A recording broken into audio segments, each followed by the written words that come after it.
Inside New Orleans Sports with Eric Asher is underwritten by... At Villeries Florist, we deliver the magic of flowers 7 days a week to the North Shore and South Shore in the New Orleans area.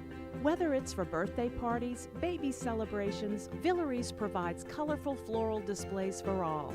With a store full of fresh-cut flowers, exotic tropical flowers, orchids, roses, and even fruit baskets, our goal is to make your vision a reality. Villeries Florist, proudly serving Louisiana since 1969.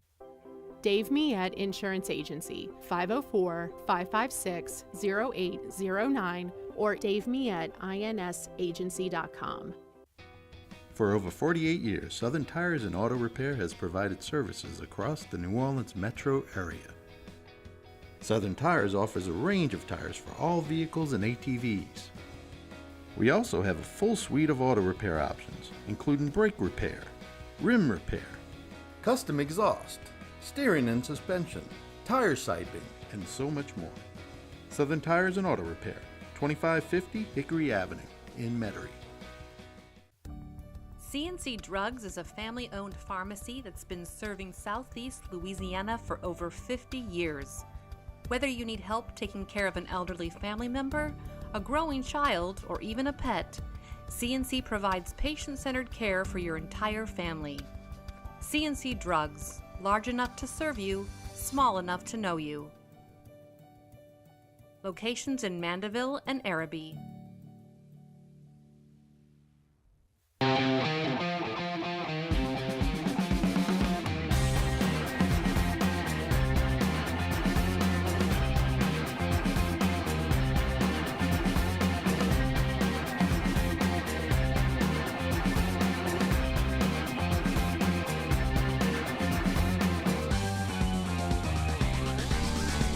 Good afternoon and welcome to another edition of Inside New Orleans Sports. I'm your host, Eric Asher.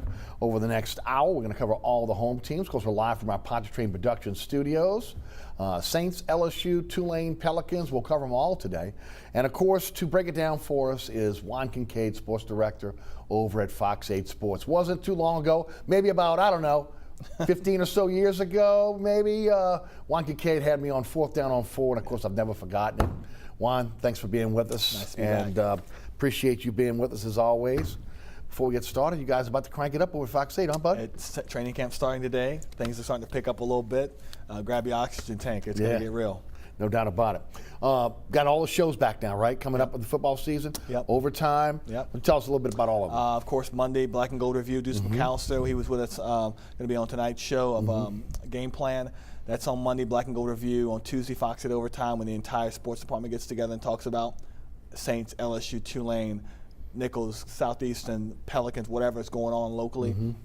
On Thursday's Game Plan dedicated to the Saints and the game they just played and the game they're going to play next. And of course, Fox 8 Football Friday comes up a bit later in July because of high school football, and then Final Play wraps up the weekend on Sundays, what the Saints did and LSU and Tulane and all that. So it's busy. It picks up a lot once we get to football season. I love the fact that you guys have so many shows because, again, it's an opportunity for, if you're a fan, almost every single night you can tune in and be able to, again, check out what's going on. And of course, you got your Football Friday with high school as well, right? Yeah, high school with Garland and Sean and Chris doing that show every Friday night. So it gets really busy, but we give viewers and fans of our local teams an outlet outside of our regular newscast Monday through Friday, or Monday through Sunday. So we just give them another outlet to kind of find what's going on with their teams. And of course, the Final Play app is a one-stop shop for you guys, and also the podcast you guys are doing now. We do Fox at Overtime podcasts. A lot of times it's Sean and Chris, Sean Bazan, Chris Hagan doing a podcast. Episode 245. We're at 245 episodes on this podcast that was started a couple years ago. Couldn't have imagined how much it's grown and how popular it's become. But it's been another outlet for Saints fans to kind of find out, and Pelicans fans to find out about their teams and get a little more insight. No, it is. And look, everybody wants information now. Okay? They do, and they want it quickly. Yes. Yeah. Okay. And they want strong opinions from guys that, again, they're in the trenches that know what's going on. And our guys have their ears to the wall on what's going on. So it's been a lot of fun, and it keeps us busy. But, when you get to football season, there's not enough information you can get. They want it all the time, and so we're trying to provide it. No doubt. Of course, again, and of course, Juan, sports director over at Fox 8. You can catch him on the news, on the sportscast there as well. Big story this week is Michael Thomas. Yeah. Adam Schefter reported back on January the 21st that Michael Thomas was likely to have surgery on torn ligaments and a torn deltoid. They were looking at a 4-month rehabilitation period during that time. There was a disconnect. We went to a specialist in January, supposed to come back in February after, again, seeing if this could heal on its own. He did not make that appointment, and then everything gets kind of fuzzy after that, okay? Whether, again, what happened between February and June in terms of follow-up with Michael Thomas, from the front office, okay, to the medical staff, to the coaching staff, even to, again, his agency and his agent to find out what's going on. It's really, really kind of murky as far as that goes. It was addressed by Sean Payton last night on his press conference. Let's hear what he had to say. Oh, look, it appears we're going to have to spend some time without him. It's disappointing, and we'll work through it with the other players that are here. But the surgery took place, and obviously, we would have liked that to have happened earlier than later. And quite honestly, it should have. Michael Thomas now on the PUP list. June was the surgery. It's a 4-month rehab at the very least. It didn't. Mickey Loomis seemed to be a little bit more political about it. Yeah. Okay, didn't really get. But Sean Payton was having none of it. He pretty much laid it out, and rightly so. What are your thoughts on this? First of all, I think everyone is at fault here, from Michael Thomas to the Saints to his representation. Again, the medical staff, etc. You cannot allow this to be able to linger, especially knowing what happened last season, where after this happened in Game 1, and then he was ineffective from that point forward. I think the first blame goes to Michael Thomas because he tried to assume sole responsibility of this is my body, this is how I'm going to treat it, I'm going to be back in time because I believe that what I'm doing, my process of getting healthier, is the right way, not listening to the doctors. They had a regimen in terms of do this by this date, be back here by this date, they had a schedule. Should be fine. They had a schedule. Michael Thomas made a choice not to follow that schedule. And from what we've heard at Fox 8 and come to understand is that Michael Thomas made this decision and it was the wrong decision. Yeah. Now, having said that, he's not total blame here. The Saints, and I'm sure they did their due diligence in terms of following up, where are you, how are you feeling, and he wasn't where he should be. There's no way, and you can hear it in Sean Payton's voice, there's no way it should have come to this point to where now they're looking at his return being late October. Right. Maybe the Monday night game at Seattle, October 25th, something like that. That's not acceptable. Right. I agree. That's disappointing, and that's unfortunate. And you can hear in Sean Payton's voice, and Mickey Loomis took one way, he took the high road. He did. But Sean Payton said exactly what everyone else is saying. How does this happen? You have had this injury since last season. You have known the severity of it, and you have known for a long time what it will take to get back on the field in time for training camp, or definitely in time for the start of the season, and you chose to go the opposite direction of what we've known was necessary. And that, to me, that's unnecessary. And it's disappointing. It really is. No, it is. And for me, it makes me think this may be the beginning of the end of his relationship with the Saints. It feels like it, doesn't it? From the Gardner-Johnson fight last year to, again, the insubordination and the way he treated the coaching staff, even the Sean Payton. Again, look, they could have clawed back his bonus. They didn't do that. Yeah.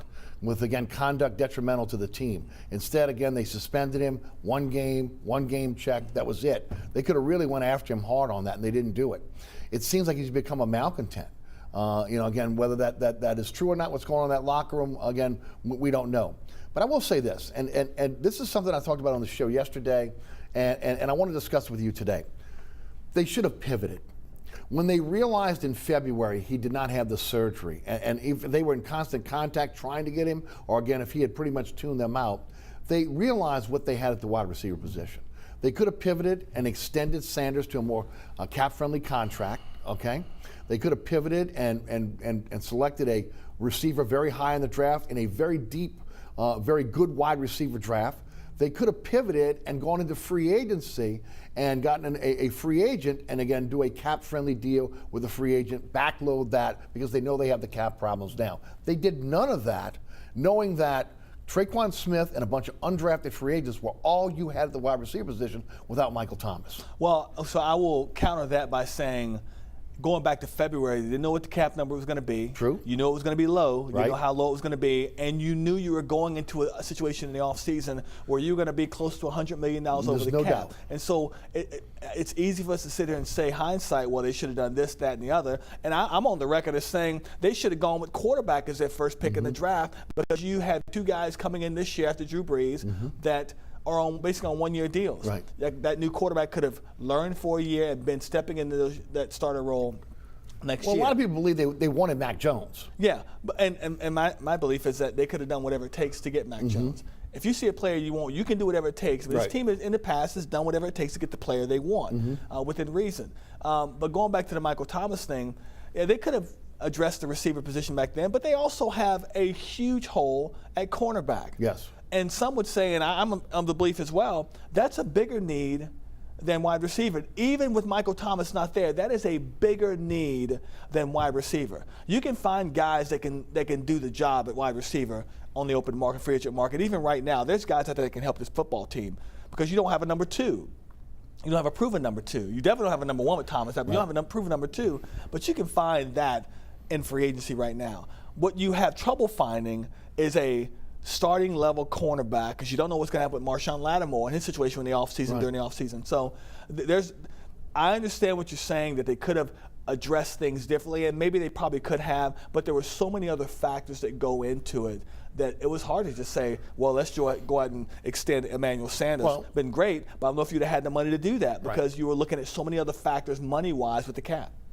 $6 million salary this year, $4 million dead money, okay, for Sanders. Yeah. You extend him, you backload the contract. Now again, he's over 30. You got to look at that as well. Give him at least that, and then maybe you're holding on to the guy. I can say the same thing about Janoris Jenkins. $7 million he was going to make this year if they kept him. It cost him $7.2 million to cut him.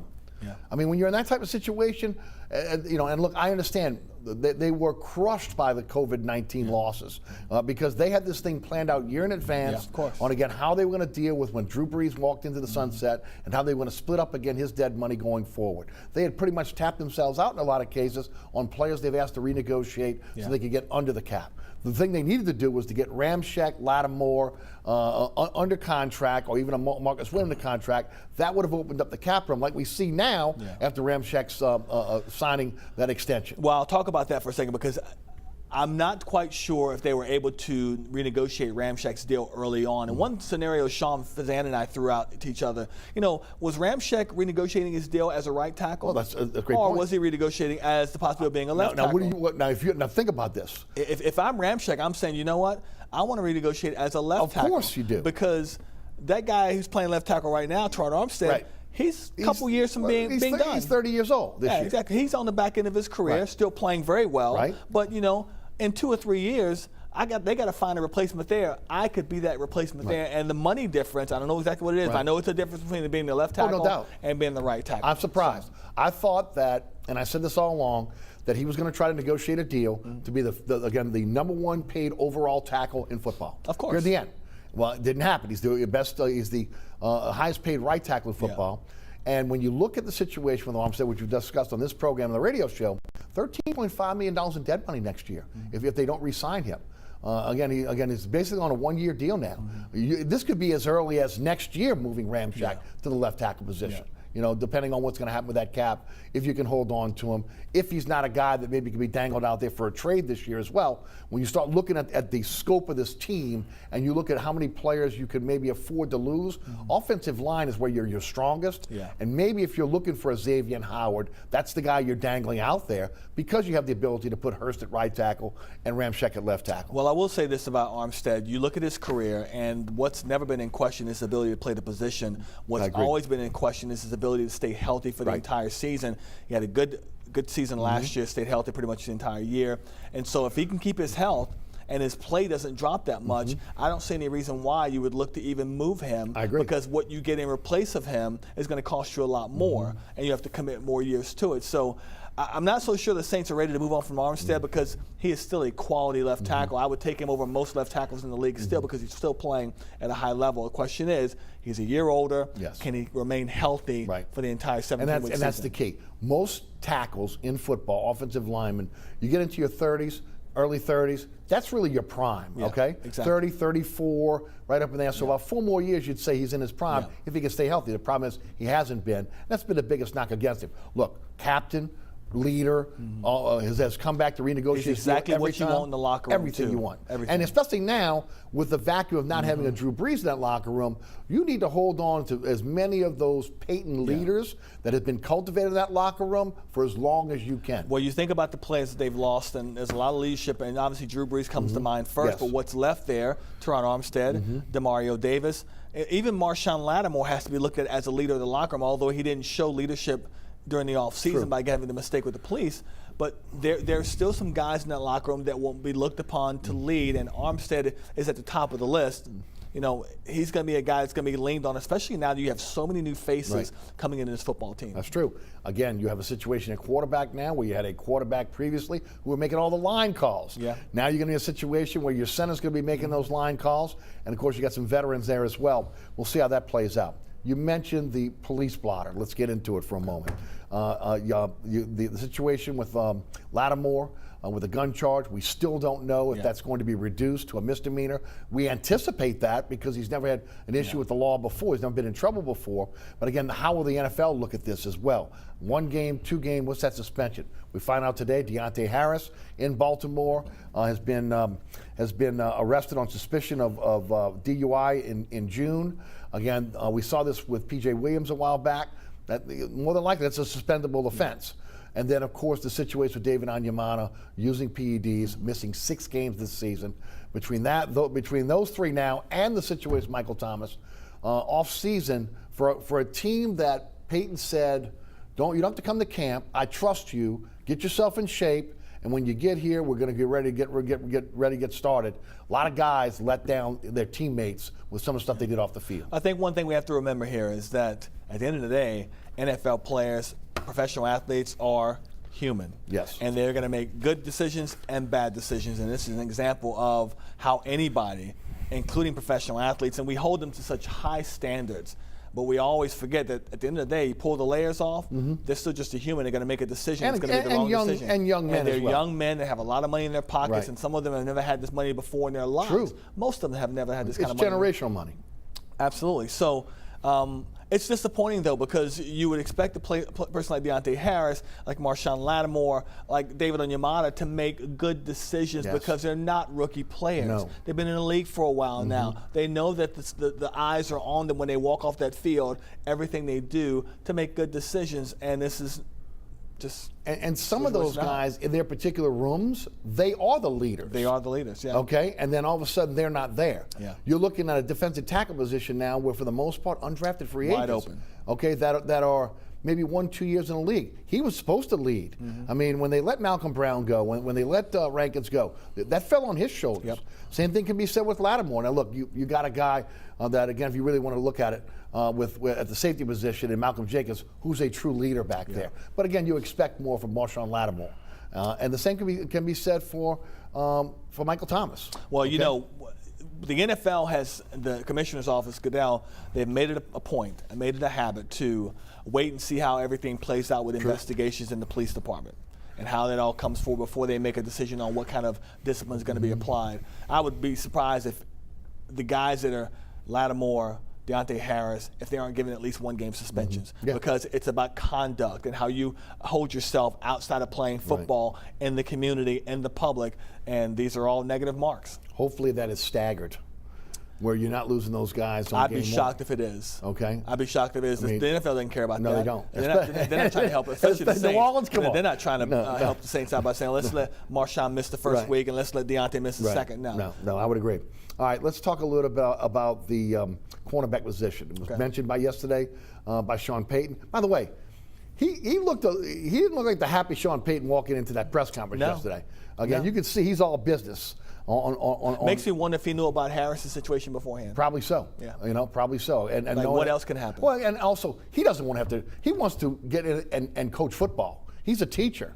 Yeah. He doesn't want to deal with this off the field stuff. Yeah. You know, I mean, again, that frustrates him, and especially from guys who are supposed to be leaders on this team. Well, you know, it's funny you say that, and one of our colleagues in the media business, I won't mention his name, he asked the question about what would you say to fans about, you know, COVID, masking up, coming to practice, everything, and his response was, I'm not trying to do a PSA announcement. This is another example. Guys off the field making problems. He's not trying to do a PSA announcement. He wants people to do the right thing, and that includes his players. Right. What is expected of you? Expected of you, exactly. I would agree. As a human. Yes. As an adult. Right. What's expected of you? No doubt. There's still a hole at that cornerback position. There's a lot of talk about Xavier Howard wanting out of Miami. Yeah. He led the NFL in interceptions in 2018 with 7, in 2020 with 10. He's got $49.3 million left on his contract. It ends in 2024. He says the problem that they had was that when they negotiated the deal, the guaranteed money was all up front. He has no guaranteed money for the last, 3 years of that deal. And he's been trying to negotiate that with the Dolphins. They have been non-committal on that. No surprise there. Your thoughts on the possibility, because look, it looked to me like Peyton's searching right now, and he's not just searching waiver wires, he's searching for a player. Well, you know, Eric, he first thing out of his mouth was, that's a priority. Right, it's a priority. And the outside's it's been a priority. one. It's been one, and it's a priority. Adebo is there. How good is he going to be as a rookie? You never know. I have no idea. He's going to play, though. But they need to address that situation. Otherwise, that entire defense is shot. Because we've seen over the last 3 or 4 years how well they've played as a defense. And it's because you had 2 cornerbacks that could lock their guys down and let everybody else just kind of play within themselves. And that front 7, get after the quarterback, cause havoc. You don't have that now. And not just not having a cornerback out there. Who's going to play next to DeMario Davis? You're not going to have Onyemata. Right. Who's going to play in that front 4? Right. Cam Jordan's not younger. He's older. Coming off one of his worst seasons as a pro. Yes. What are you going to get from him this year? They're just, and we were talking about this yesterday at work, there are so many questions with this football team than we've ever seen, maybe since 2006 when Peyton arrived. I would go back to 2014 to 2016. The 7 when to 9 they were 7 years. and 9, 3 straight years. Yeah, I agree, but those were questionable years. Yeah. But you knew the defense was the problem, and it wasn't the offense, Right. it True. was the defense. Right. But now you've got problems everywhere. Yes, it's true. You lack receivers. The only thing you got going for that offense is great offensive line and a running back. You don't know who your quarterback is going to be. Right. In years past, in 79 years, you knew Drew Brees was going to get you 35, 40 points a game. You could lean on that and just hope the defense was good enough. Now you don't have that. Right. You know, you've got to figure out a lot of things right now. But I think if you can figure out the defense, you can lean on the defense a little bit more to keep scores down. But you got to get the cornerback position taken care of. And to go after him, after Howard, they'd have to give up a lot. Well, that's where I'm going. You know, number one, in an unknown year like this, I don't think you can give up your draft picks. I mean, if Taysom and Winston don't pan out, you're going for a quarterback in next year's draft. There's no other way around it. You could be in a situation where you could be picking in the top 10, top 15, depending on how things pan out this season. So again, I think you hoard your draft picks. And then the other question is, well, you say, okay, you trade Lattimore for Howard. Well, you're right back where you started from. There's no difference. You're still looking for a corner. The other school of thought is, can you pay 2 top corners on this roster?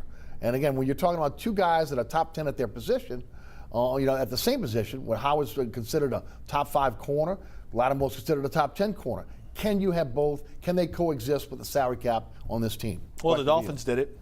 Dolphins had Byron Jones? Yeah, Byron Jones makes more than Howard, about $1.5 million more per year. Sure. So they found a way to do it, and I never underestimate what Mickey Loomis can do with the dollars. He's always found a way to find the money somewhere to get the player they want to get. Howard's an interesting person in terms of he's exactly what you're looking for. Right. He will be an upgrade of what you had last year in that corner, and he would give you a bit of a breather in terms of knowing that, we've got these 2 pieces on the corner. Let's build on the inside and see what we can get. You know what's going to happen with Quan Alexander? That was about Does he come back and play? Are you surprised? I'm surprised he showed up. They worked him out. They let him out the building, and he's not here the first day of camp. Well, there's a reason why, and we don't know that. That's the problem with us being on the outside and them on the inside. They brought him in. They got a chance to see what he could do. Right. You can gauge where his health is. But if he's not signed and no one else has signed him, yet, no. There's a reason why. And so maybe physically he's not where ready. they want him to be. And no one else has gone after him either. No, so not yet. There were some rumors about some other teams that wanted to kick the tires on him. But again, I haven't checked it today, but it looked like he still got that Saints icon, that Saints uniform on his icon on Twitter. So obviously he still wants to be. Here's the thing: here. the rumors from the other teams are the same rumors with the Saints right now. I would agree. They kicked the tires, and he's still sitting there with the same tires. Let's talk about the quarterback position. Okay. I mean, it's one of the biggest question marks on this team. There are a lot of question marks. That's one of the biggest ones. Taysom Hill took the first snap at camp today, which I think means absolutely nothing. Yeah. There's been a school of thought out there that with the losses at the wide receiver position, with Michael Thomas not adding, again, maybe some veteran receivers, they did sign Chris Hogan, who was playing professional lacrosse, by the way. Talk a little bit about what do you think is going to happen. Will they change this offense and have Taysom Hill as more of an RPO quarterback, or will they stay with the system that they've had with Jameis Winston as a starter and having the jack of all trades with Taysom Hill, his ability to play multiple positions? My thoughts have been all over the place with this. They really have over the last 2 or 3 days. At first I thought, well, I've always been a believer that this is Jameis Winston's job to lose. I think he brings more quarterback experience as a starter to the team. Right. He brings you more of a quarterback feel, a guy you can rely more on than Taysom, who, as of last year, still struggled reading defenses, still struggled with hurry-up offense. I've kind of come around a little bit and thought, well, if they go to a more run-first offense, then maybe they'd be better off having Taysom in there to do the RPO. But then I thought, well, and talking to Deuce McAllister, he made a good point. They're already going to put 8 in the box against the Saints offense because you don't have a number 1 receiver. You barely have a number 2 guy that's unknown right now. You have Alvin Kamara, Latavius Murray in the backfield. Those are going to be priorities 1 and 2. Yes. You don't know who your tight end is going to be. It's unproven. True. Obviously, the rookie, the second player is going to be the guy there, but he hasn't shown you anything. So if I'm a defense, I'm saying, you know what? I'm going to put 8 in the box, make them throw the ball on me. If you put Taysom as your starting quarterback, all of a sudden you're going from 8 in the box to 9 in the box. Yeah. Why would a team do anything else until the Saints show they can throw the ball? I think it plays out to what my original thought was, that Jameis Winston gives you your best option at quarterback, gives you your best chance of winning football games. And at the end of the day, that's what it comes down to. And hearing from Peyton and Mickey yesterday, especially Peyton, you want to see the guys can move the team down the field, can score touchdowns. True. And as Mickey says, it's a results business. What are the results going to be like with Taysom? What are the results going to be like with Jameis? I believe you get better results from Jameis at the quarterback. Can't turn the ball over. That's going to be one of the big keys for both of these guys. Fumbling with Taysom, interceptions with Winston. And then, of course, the other part of this is with losing Michael Thomas now, that there's a school of thought of, man, you could put Taysom out there and he can help you with the wide receiver position as well. He can help you, again, maybe as a quasi-tight end. In addition to his ability to be able to run the football. And, again, you can put him in there even with Jameis in the game, as we've seen with Breeze in the past, and allow him to throw the football if necessary. Yeah, I mean, with this team losing so many weapons on offense, it's almost hard to believe that they would even think about having Taysom play quarterback. But I feel like they've almost made the promise to them, said, look, we'll give you the opportunity to win the job in the summertime, just like they told him last year. If Breeze goes down, you're the first guy going in, and that's what happened. But this is different now in that you've got a football team that is just too many. There's so many unknowns offensively, and the Michael Thomas situation does not help anything. You know that for the first 6 weeks of the regular season, you're going to have a gaping hole at wide receiver. And I don't care who they bring in here to try to minimize the damage. You're still going to have a gaping hole. You're still going to be missing between 10 and 13 receptions a game, and a lot of those plays are in crunch time, near the goal line. Sure-handed receiver, putting the ball where only Michael Thomas is going to get it, and the other cornerback cannot. So I just don't see a situation where I think they'll still use Taysom like they did last year to change things up a little bit. Yes. But for me, Jameis Winston's throwing the ball 40 times per game. Yeah. And I hope that the Jameis Winston that we see this time around is not the one we saw last time he was a full-time starting quarterback, which was a guy that most times looked confused in the pocket, throwing interceptions as many times as he threw touchdowns. It was ridiculous for the amount of interceptions. Do you buy that he's learned under Drew Brees? I don't know. Enough? I don't know. I don't. I don't know. I mean, again, here's the deal. I think when you get into the game itself and things are moving as fast as they have, I think it's hard to break old habits. Thank you. Okay, exactly I just think it is. Now, maybe again, I hope so. We saw Taysom last year very, very hesitant Again, almost close to the vest, not wanting to turn the ball over. You don't want that. Yeah. I'm hoping the LASIK surgery helped him, and maybe that was a part of the problem here, not being able to see downfield. But again, he's got to get rid of that gunslinger mentality of again, my arm can beat you no matter what. The beautiful thing about Breeze is his incredible accuracy to put the ball when nobody else could get it. Yeah. And that is something, again, it's an innate ability that you either have or you don't. Yeah. And we don't know if he has that yet. I don't think Jameis Winston will ever get rid of that gunslinger mentality, because I think back to Brett Favre. He never tried to get rid of it. Right. And you think about the last bad throw he made, Tracy Porter, interception in the dome, trying to fit balls in because he thinks strength-wise I can get it in there. I just don't think Jameis is that guy in terms of wanting to pull back a little bit. But we'll see. I mean, we're all rooting for him. We want him to do well. It's the last stop on the train here. Yeah. I mean, again, if he does not get a starting job here, he is a perennial backup for the rest of his career, and probably a guy that's going to be jumping from team to team to team. To your point about again how teams are going to play the Saints defensively. Look, without having Michael Thomas there, that's a double team, right? Every time he's off now they're playing straight up. Yeah. They're going to play these wide receivers straight up until they prove that they can get off the jam at the line of scrimmage, they can get open on these timing routes, catch the ball, and then do something with it after the catch. It's going to be interesting to see how much Traquan Smith has developed. True. Marquez Callaway as well. Marquez Callaway, there's still a lot unknown about him. Right. But Traquan Smith, with Michael Thomas in the game, you thought, okay, this is the year he ascends that definite number 2. True. But now he may have to be looked at as the guy that has to be number 1. Well, he has to be at this point. You figure he has to be. And is he ready for that? Right. Deontay Harris is another one, okay, because can he stay healthy? Look, he's been a dynamic player in terms of the special teams, and you like to use him in the offense more, but can he stay healthy? That's the big question, and that's been the question going forward. On the special teams, new punter, new holder. Yeah. Okay, so again, look, there's a lot of question marks. I mean, more than we've seen in a long, long time. A lot of new. We're going to take a break, hear from our underwriters. When we come back, we're going to talk a little bit about the New Orleans Pelicans. You're watching Inside New Orleans Sports. I'm your host, Eric Asher. Juan Kincaid of Fox 8 Sports is our guest. Don't go anywhere. Yeah, it's... Heating and refrigeration has been family owned and operated since 1989. Burkhardt has energy-efficient solutions and offers brands such as Mitsubishi ductless AC units and Amana, the only manufacturer with a lifetime unit replacement warranty.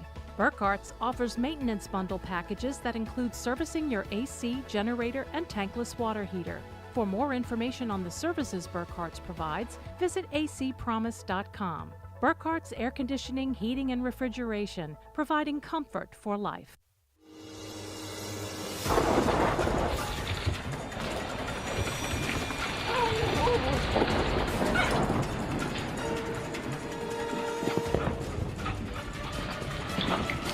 Experiencing rough weather with a bad roof can be a nightmare. It doesn't have to be. Suburban Roofing, because when it comes to roofing, there is a difference. Located at 3701 Iberville Street in Mid-City is Katie's Restaurant and Bar. Open 7 days a week, Katie's offers daily specials for lunch, dinner, and Sunday brunch. Serving New Orleans cuisine such as fried shrimp platters, grilled redfish, and a fully stocked bar. And don't forget about our expanded event seating and local entertainment. Featured on the Best of Food Network's diners, drive-ins, and dives, Katie's Restaurant and Bar. Welcome back to Inside New Orleans Sports. I'm your host, Eric Asher. Juan Kincaid, Sports Director at Fox 8 Sports, is our guest. Juan, let's shift gears to the Pelicans. I said this earlier. I said this on social media last night, and I was being a little funny, but almost true. Somebody must have threw a voodoo curse on Airline Drive, okay? Because between all the things we're seeing going with the Saints right now and everything that's going on with the Pelicans, I mean, I don't know. You might have to get a witch doctor out there and do a little dance. They may have a few down in the quarter. They do. Remember they had the one that was in the dome way back when? Yep. Came in and did the somewhere dance? in Jackson Square. There's we got a few. We got to get them out there. Got to get a voodoo priestess out there and get this taken care of. First of all, some good news. Willie Green is named again head coach. Just made 40 yesterday. Unproven as a head coach, but has proven himself as an assistant with both Golden State and Phoenix. Was Monty Williams' top assistant in Phoenix. Your thoughts on the hire? Well, I like it, but I'm also 1 foot in, 1 foot out in terms of expectations. Right. I think it's nice to have someone here that will bring fresh ideas. But again, he's never been a head coach. Right. So what are your expectations of a guy who's never been a head coach? We saw with Alvin Gentry that just because you're on a championship bench, it does not translate over into your team being a championship basketball team if you don't have the right pieces. And that's a guy with experience, right? And that's a guy with a lot of experience. But you look at his experience, he didn't have a lot of playoff winning experience. It was mostly losing in the playoffs. So I like the Willie Green hire. I think he's a good basketball person, a good basketball mind. He's not very far removed from playing in the league 6 years. And so I think that helps him with the younger players. Does it convince Zion Williamson to stay long term? No, it doesn't. The only thing that will convince him to stay is that this franchise is moving in the right direction with the players they put around him and the attitude they have towards making the playoffs. Not just making the playoffs, but making some noise in the playoffs. See, my concern is this. First of all, I get it. After, again, failing with Gentry, age, philosophy and age with Stan Van Gundy. They were, and just the way the league is going. Again, the NBA is a players' league. Players call the shots, and it seems that players want ex-players to be their coach now. They want to be able to identify somebody that's done it on the NBA level. He checks that box. He's a guy that relates to players. That's one of the things he does, something Van Gundy did not do, but something that Alvin Gentry did do. So again, he checks that box. But the fact that he's never been a head coach is concerning. And then the other part of it is this quote-unquote collaboration that David Griffin is looking for. He's looking for someone that is going to that's going to be willing to allow him to go in and dictate minutes, rotations. Also, again, on who's getting the progress of these players in terms of their development. And he's never been a head coach. Yeah. Okay, so. I think it's one of the reasons why Jacques Vaughn turned the job down, and why, again, that they went with Willie Green because of, again, I guess, open to allowing that to be able to happen. I'm concerned with, again, a front office that meddles with a head coach. Yeah. And I'm also concerned with a front office that meddles with a head coach on, again, how that looks to the players as well. Well, I said that when it happened, and I felt David Griffin wanted to hire someone he can keep his thumb on. There's no doubt. And this is what it was. But I want to go back a second and talk about the hire of Stan Van Gundy, whom I like as a basketball coach. I think he's a good basketball mind. I don't think he's so checked out to where the younger players don't recognize, don't respect him. I think he told it like it was with his basketball team and what they need to get better. And players don't like to be told what to do sometimes. But when that hire was made, it should have been made. David Griffin, and I wasn't in the room when they made the hire. But when you listen to both sides talk about why he was let go, it sounds like to me these issues they have at the end of the situation could have been found out before he was even offered the job. 100%. That's David Griffin. That's his mistake. And you go back to his days in Cleveland, won a championship there, he had LeBron James. You had the player that could lead you to a championship. They don't have all that here. And so now every move he makes, it's trying to get to where he used to be in Cleveland, which a team that's in the playoffs competing for championships. We've got Zion. He's young. You've got to put the right players around players to get the right mix. And I'm not a believer that a mid-market team like New Orleans can't win. Did in Milwaukee. Agreed. Do it up there. If you do it in Milwaukee, did it in Phoenix.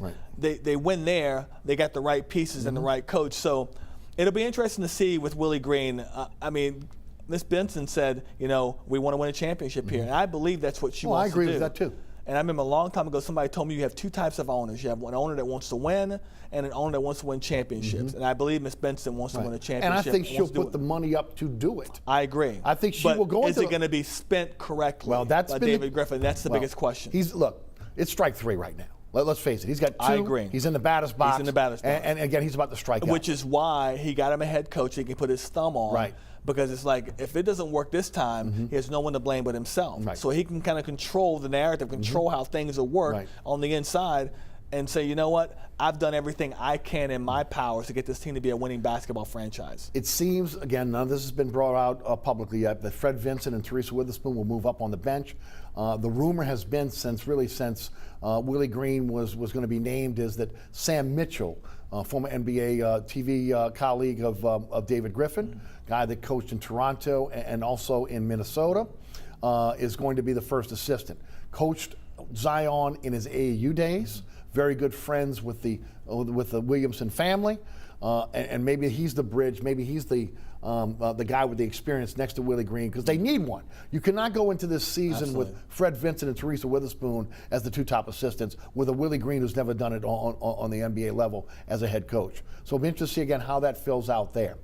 Something else happened this week, which was huge. First of all, I'm not one that gives passes for guys that make mistakes. I think you bring it out, you talk about it, and then again, you give them again kudos for getting out of the problems that they get that happened.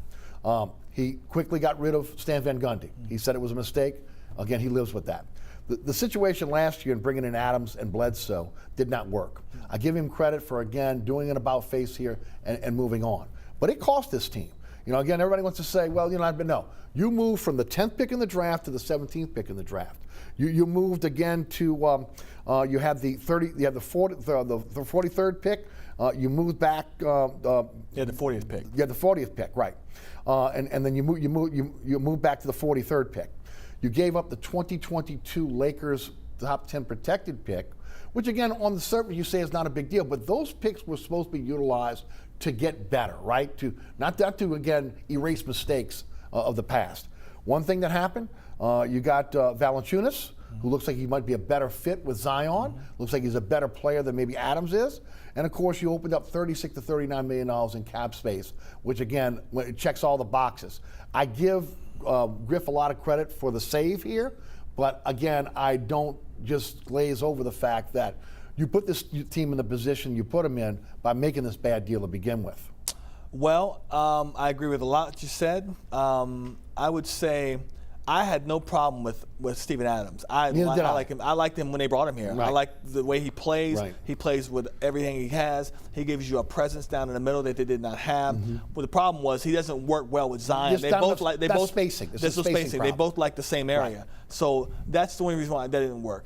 Eric Bledsoe, I don't know what happened in his game. I was a fan of the player that he used to be. Come on. He was a quality player. Two-time NBA, All-NBA defense? Yeah. But to me, I never thought he was an upgrade over Drew Holiday. Right. Well, no, Drew Holiday does too many things But you thought it was just maybe a little bit of a downgrade, right? On the defensive side. Defensive side, right. Yeah. But the problem with Eric Bledsoe, and it's not numbers, it's attitude and when you watch him play, he looks uninterested. The body language was he didn't want to be here. That's the biggest problem for me with him, is that many times, there's a time where they were going to overtime, he's walking off the court thinking the game is over.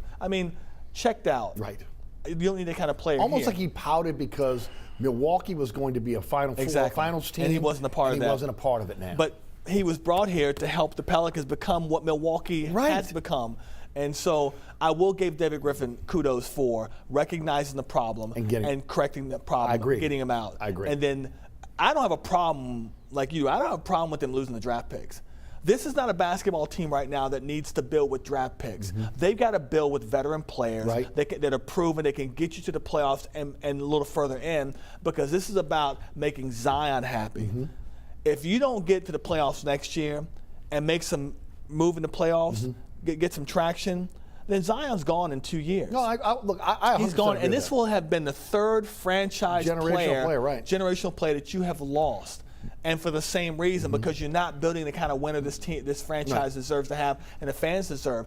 I don't care about the draft picks, Eric. I really don't care. But neither did Dell Demps, and that was a major mistake. Well, major mistake, but the team was in a different position then than they are now. Right. The warning signs are there. You have a young team, I would agree with you. You have a young team, and you said $36 million. That's if they decide not to bring back Lonzo and Josh Hart. It could be $39 million if they do that. But then you got to make the right move. Well, this is what I'm going to ask you next. Well, is the right move Kyle Lowry at 3 years? No, it's not. I agree with you. I am not. He's a good player, no doubt. But Kyle Lowry is not making you better than Lonzo Ball. He's not Chris Paul, and that's what they're going for. Not. They're going for the Chris Paul, again, mentorship and everything else. Look, Chris Paul had his problems with injuries as well. This year he played through them. I was all for them trying to get Chris Paul last year, but again, the money was too much because they had made the investment in Bledsoe and Adams. Yeah. But again, that's water under the bridge here. I don't think you can try to duplicate something with someone else simply because another team did it and Lowry happens to be available. Is he a leader? No doubt about it. To me, 35 as the season starts, 36 by the time you get to March, and then you want to give him a 3-year, $90 million deal? Come on, man. Yeah, I'm not a big fan of that, and I think, I don't think he's that much of an upgrade over Lonzo Ball. Lonzo Ball's become a very good shooter because he's worked on his shooting. He recognized that's where I've got to get better in my game. I'm a good passer. Sometimes he gets a little lazy on the basketball as a point guard, but he's gotten better at that. But his shooting, outside shooting, is getting better. Their biggest problem last year, you get the ball down in the middle, there's nobody to kick the ball out to knock down a three-point shot.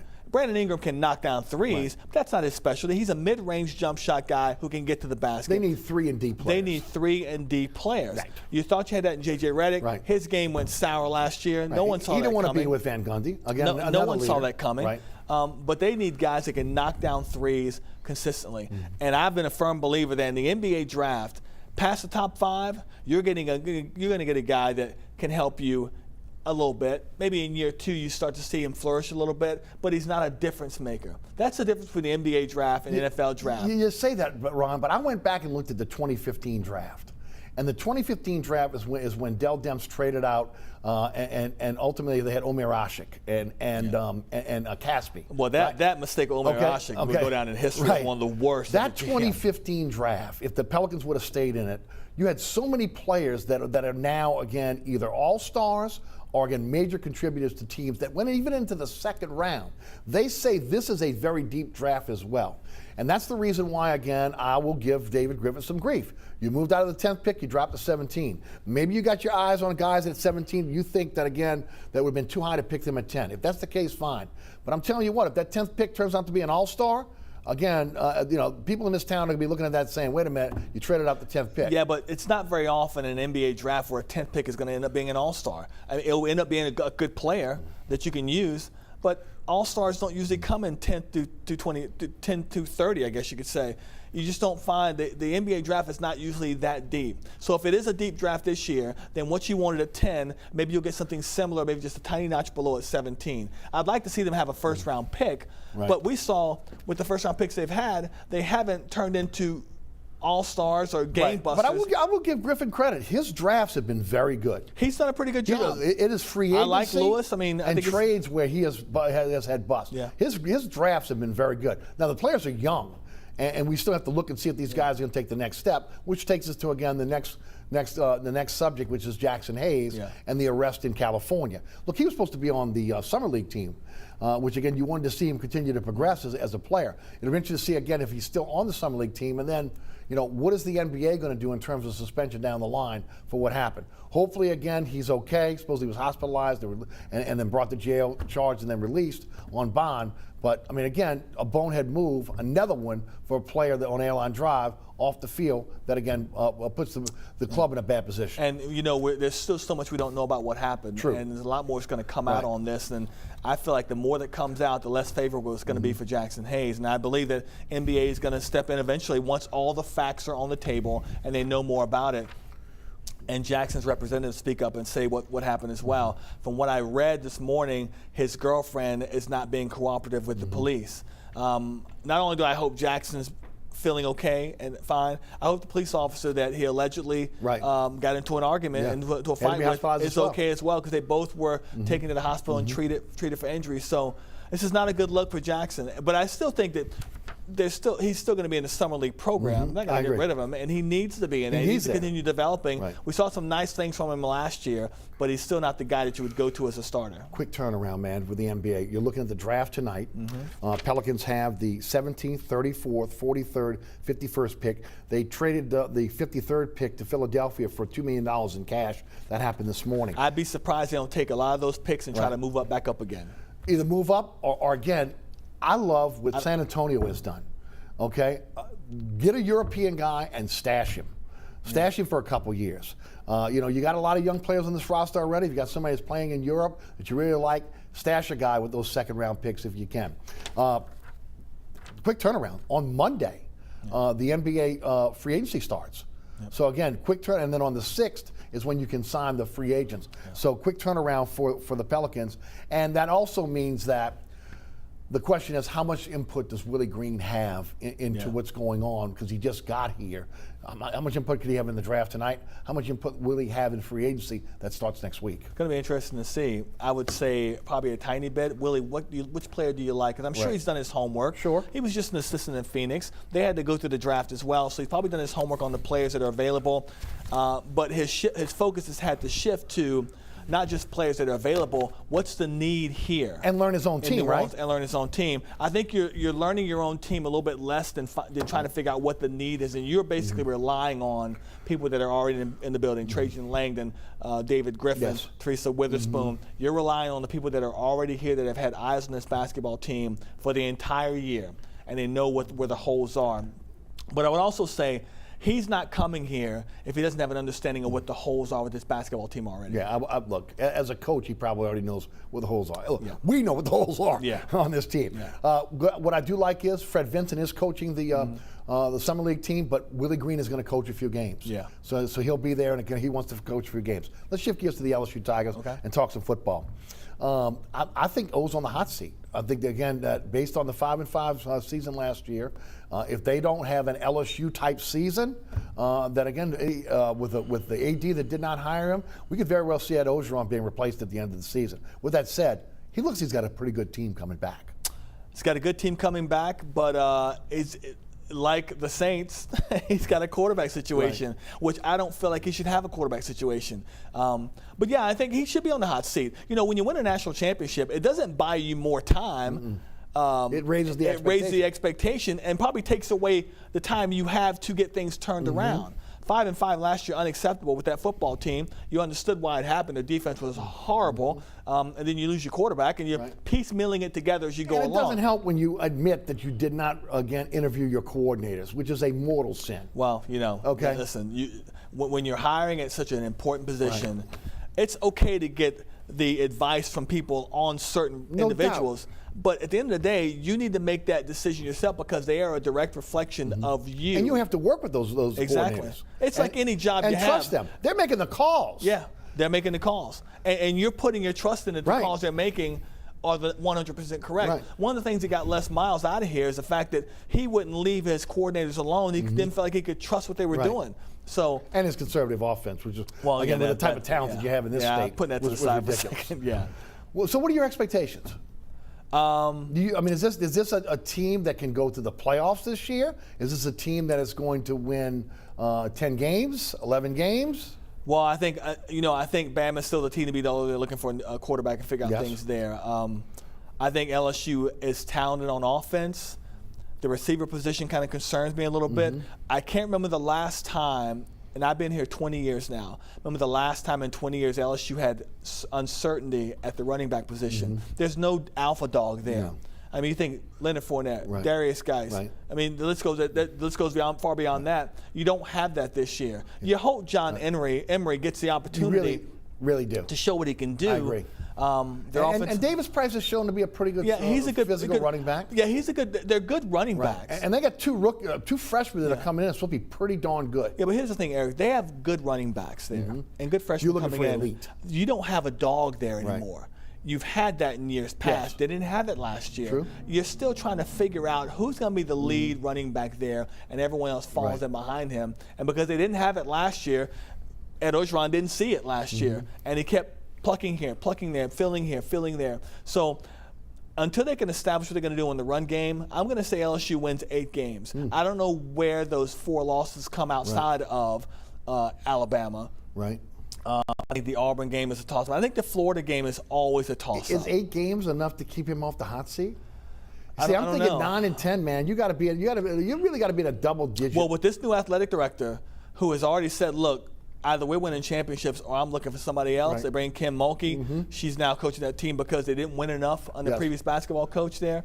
I would say he remains on the hot seat. I don't think he gets fired after next season, but if they don't win at least 8-9 games, then maybe you start thinking about, okay, what are we doing here? Juan, I think the thing that saves him is this 2022 class. And again, your guys at Fox 8 covered, Garland and Chris and all your guys. It is a Louisiana class that's one of the top classes in the nation already. And if he can hold on to that, I think that helps him as well. I think he's got to have double-digit wins though to really get the wolf from the door. And it'll be interesting to see again if he can do that. I think the defense is going to be better. I think the offensive line is the biggest question mark on this team. You know what, Eric? You talk about the recruiting class, and I've been a huge believer. You got to have the players. Right. But I go back to Les Miles. He never had a problem having top 10 recruiting classes, Yes. top 5 recruiting classes, but they never got the most out of those classes. It's true. That's what that's what they do at Alabama with Nick Saban. Right. If they have the number 1 class or the number 20 class, they get the most out of those players, Right. and they play to a championship level. What are you going to do with the class you have coming in 2022? I don't care what players you have coming in. If you can't get the most out of that class and get them to where they need to be as championship contenders, then you might as well have a top I will 20 say class. Orgeron has done better in developing players. He has. Development is the key. Les's guys went to the NFL and you went, wait a minute, that guy's playing that. There's so many guys that went to the NFL, you're saying, hey, wait, he's playing in the NFL? When did he do that for LSU? Exactly. So Exactly. no, to your point, I agree. Let's talk about Tulane. Tulane's got the one thing that they've never really had consistently solved already, and that's the quarterback position. Yep. So again, you like where they're sitting there. You like again some of the moves that they made in terms of bringing in grad transfers to fill holes. Smart. And you like what Willie Fritz has done in increments, getting this program better. Is this got to be the breakthrough year? I think you have to continue taking steps to get to a breakthrough year. You have to start winning games that you were fringe chances Yes. of winning. You got to start beating the Memphises. You got to start beating the Houstons SMU. consistently. SMU, the upper echelon teams in their conference. You got to start winning those games.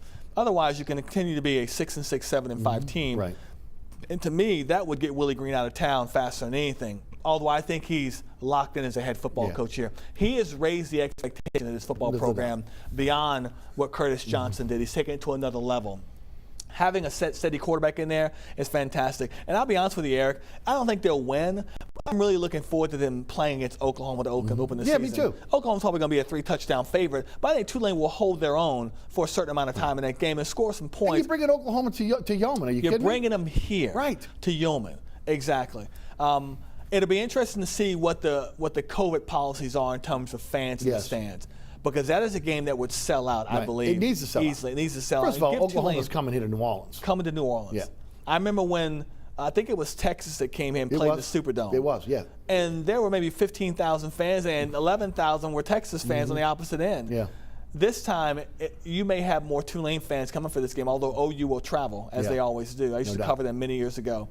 I'm looking forward to that game. Me too. Just to see Tulane playing a big-time Right. game, 11 a.m., national television, put that program on the map to kind of give us a taste Right. of what we can see from this team this year against top competition. If they can play well against Oklahoma, it makes you feel like they can win every game they play in the conference. It's got to give them confidence. There's no doubt about that. And that's a big weekend again. It's a because, great again, weekend, yeah. You got LSU opening up against UCLA On the road, in Los Angeles. So again, a big weekend.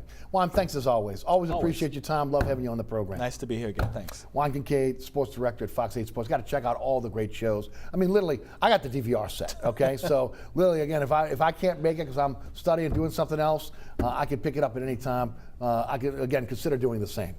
Thanks so much for tuning in. Remember, there are plenty of ways to catch this program now. The first rebroadcast is 6 p.m. tonight on WLAE-TV. Also 10 p.m. on the Deuce, WLAE-TV 2. Friday night, 9 o'clock, Pelican Sports Television. 10 p.m. on WLAE, 2 a.m. on the Deuce Saturday morning, and then Saturday afternoon at 5 p.m. on Pelican Sports Television. Remember, we're live streaming at 1 o'clock every single Thursday now on the WLAE-TV YouTube page. And, of course, you catch all the previous episodes on the WLAE-TV YouTube page as well. Also at ericasher.com and on social media platforms, at Eric_Asher on Twitter, Eric Asher on Facebook. Catch me on the radio. That's 4 to 6 weekdays on 106.1 FM. You can listen live at ericasher.com. Also the TuneIn app, as well as you can check us out on the stream. And make sure, again, you tune in on our Anchor podcast, which is available to everyone. And we're on all the major podcasting platforms as well. Again, special thanks to the underwriters who underwrite our program and also the WLE production staff, including Ron Yeager, Jim Dotson, Will Ingram, also Alex Chacon, and Tommy O'Connor, and my director, William Hill. For Juan Kincaid, I'm Eric Asher. Thanks so much for tuning in. We'll see you next week for another edition of Inside New Orleans Sports.